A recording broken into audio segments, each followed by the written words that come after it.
हाय, मी अनिता गोसावी। आज मी तुम्हाला हेअरच्या बाबतीत टिप सांगणार आहे। तर हेअरसाठी सगळ्यात जी बेस्ट टिप आहे ती म्हणजे आठवड्यातनं 2दा ऑइलिंग करणं। हो, ऑइलिंग केलंच पाहिजे। तुम्ही बदाम तेल लावा, एरंडेल तेल लावा, पॅराशूट लावा। तुम्ही आठवड्यातनं हे 3 तेल मिक्स करून जरी 2 वेळा लावलेत तरी तुमचे केस खूप खूप खूप सुंदर राहतात। दुसरी गोष्ट म्हणजे तुम्ही आठवड्यातनं 2 ते 3 वेळा शॅम्पू केला पाहिजे।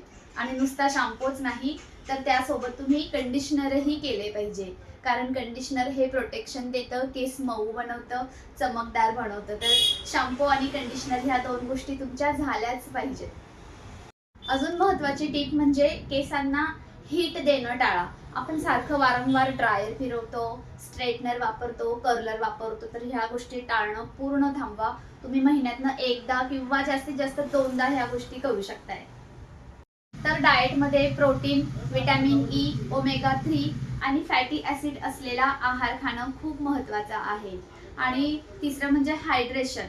तर हायड्रेशनसाठी तुम्ही भरपूर सारं पाणी पिलं पाहिजे। ह्या गोष्टी तुमच्या जर अगदी रुटीनमध्ये असल्यात तर नक्की तुमचे केस सुंदर, चमकदार आणि हेल्दी नक्कीच राहणार आहेत।